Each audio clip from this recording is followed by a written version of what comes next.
आज हम आपको एक ऐसे देश के बारे में रोचक जानकारी देने जा रहे हैं जिसे बहुत ही शानदार माना जाता है। इस देश ने सभी अफ्रीकन देशों में सबसे पहले आजादी हासिल की और एक मजेदार बात यह है कि इस देश के लोगों को सबसे ज्यादा चमकीले कपड़े पहनने की आदत है। यहाँ लोग बहुत ही मेहनती और बिंदास होते हैं। बहुत सारी मुश्किलों के बावजूद यहाँ के लोगों को एक ही वजह चाहिए होता है, मुस्कुराने के लिए। साथ ही यहाँ की कॉफी दुनिया की सबसे अच्छी कॉफी मानी जाती है। एक ऐसा देश जिसकी प्राकृतिक सुंदरता इसको सबसे ज्यादा खास बनाती है। यहाँ आपको दुनिया भर के सबसे ज्यादा तितलियां देखने को मिलेंगी और इसी देश में है दुनिया का सबसे बड़ा मैन मेड लेक। दोस्तों आज हम बात कर रहे हैं अफ्रीका के देश घाना की। तो देर किस बात की, अपनी सीट बेल्ट बांध लीजिए अच्छे से और निकलते हैं खूबसूरत देश घाना की एक शानदार सफर पर। दोस्तों सबसे पहले बता दें कि इस देश का ऑफिशियल नाम है रिपब्लिक ऑफ घाना। देश का बॉर्डर बुर्किना फासो, टोगो और कोट डी इवोयराई से मिलता है। देश की कुल आबादी 3 करोड़ के आसपास है। वहीं अगर पॉपुलेशन डेंसिटी की बात करें तो यहाँ 137 लोग पर स्क्वायर किलोमीटर पर मिलते हैं। देश के 58% लोग शहर में रहते हैं तो 42% गाँव में। पहली बार इस देश को पुर्तगाली व्यापारियों ने ढूंढ कर निकाला था। कहते हैं कि वो समय था 1470 का। उसी समय जब पुर्तगाली व्यापारियों ने समंदर के रास्ते अलग अलग देशों की खोज की तो उनमें से एक निकला घाना। खोजने के तुरंत बाद यहाँ पर उन्होंने अपना व्यापार बढ़ाना शुरू कर दिया। अगर आपको कॉफी पीना पसंद है और दुनिया की सबसे बेहतरीन कॉफी पीनी है तो आपको उसके लिए घाना जाना पड़ेगा। आपको जानकर हैरानी होगी कि दुनिया में सबसे अच्छी कॉफी कहीं और नहीं मिलती। कहते हैं कि पूरी दुनिया घाना की कॉफी की फैन है, तभी तो माना जाता है कि घाना की कॉफी पीने वाले इसके स्वाद को कभी भूल नहीं सकते। दुनिया के हर देश के नाम का कुछ न कुछ मतलब तो जरूर होता है, लेकिन आपको क्या लगता है घाना देश के नाम का क्या मतलब हो सकता है? बता दूं कि घाना का मतलब होता है स्ट्रॉन्ग वॉरियर किंग। घाना का ये नाम इसलिए पड़ा क्योंकि यहाँ का हर इंसान अपने देश के लिए वॉरियर होता है और यही वजह है कि इस देश को वॉरियर किंग यानी कि घाना कहा जाता है। दोस्तों घाना देश का एक ऐसा नियम है जो कि हो सकता है आपको अचंभित कर दे। ये नियम ऐसा है कि अगर यहाँ पर कोई भी लड़की विधवा हो जाती है तो ऐसे में उम्मीद की जाती है कि वो अपने पति के छोटे भाई से शादी कर ले। जी हाँ, यहाँ के लोगों की सोच ये है कि किसी भी विधवा महिला को किसी भी हाल में अकेले न रहने दिया जाए, नहीं तो हो सकता है कि वो अकेलेपन का शिकार हो जाए और कुछ ऐसा वैसा कदम न उठा ले। लेकिन अच्छी बात यह है कि दोबारा शादी करनी है या नहीं ये सिर्फ लड़की के ऊपर निर्भर करता है। इतना ही नहीं, इस देश में विधवा हो गई औरतों के लिए एक और अलग नियम है। यहाँ पर जो लड़की विधवा हो जाती है उसे 1 साल तक काला कपड़ा ही पहनना पड़ता है। इस खास कपड़े का नाम है अड्रिंका। घाना में ऐसा माना जाता है कि इस कपड़े को पहनकर लड़कियां अपने आप को किसी भी गलत छाया से बचा सकती है। लेकिन एक चीज जो इस देश में बहुत गलत है वो है कि यहाँ भी शादी के नाम पर लड़की वालों से दहेज लिया जाता है। ये इस देश में इतनी बड़ी बीमारी है कि हर तरफ फैल गई है कि यहाँ पर एक इंसान कई बार शादी करता है इस सोच के साथ कि बार बार उसे दहेज मिलता रहेगा। आज भी ये प्रथा यहाँ पर खुलेआम चल रही है। घाना के लोगों के बीच में रंग बिरंगे कपड़े पहनना बहुत पसंद है। यहाँ के लोगों को लाल पीले कपड़े बहुत पसंद है और ये बेहद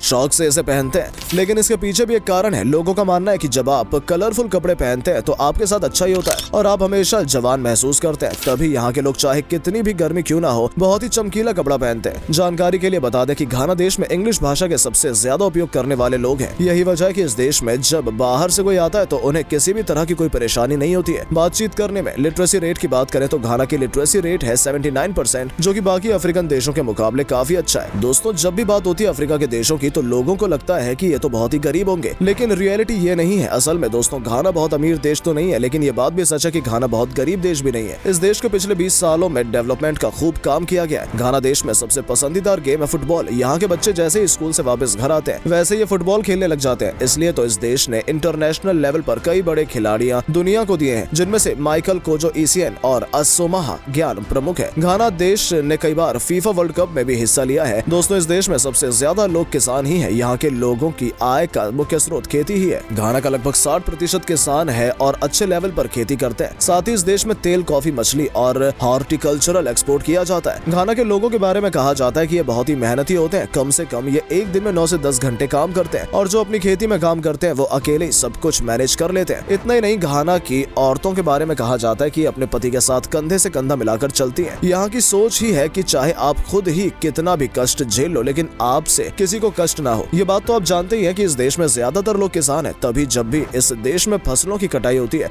तो यहाँ पर त्योहार जैसा माहौल होता है, मानो कि यहाँ का नजारा ही अलग होता है उस समय। इस देश के इतिहास के बारे में बात करें तो यहाँ का इतिहास बहुत ही पुराना है। घाना देश ने बीते हुए वक्त में बहुत उतार चढ़ाव देखे और गुलामी का बोझ भी इस देश ने झेला है। यहाँ पर भी यूरोप के लुटेरों ने बहुत तबाही मचाई थी, लेकिन सारे दुखों को सहते हुए इस देश ने एक एक करके सभी मोर्चों पर जीत हासिल कर ली और आज ये आजाद है और अफ्रीका का सबसे खास देश है। आपकी जानकारी के लिए बता दें कि इस देश ने 6 मार्च 1957 को अंग्रेजों से आजादी हासिल की थी और उसके बाद से इस देश ने पीछे मुड़कर कभी नहीं देखा। घाना एक शांति प्रिय देश है और इस देश ने कभी भी किसी पर हमला नहीं किया। घाना पश्चिम अफ्रीकी में स्वतंत्रता हासिल करने वाला पहला देश था। इसके बाद ही पश्चिम अफ्रीका के बाकी देशों को आजादी मिली।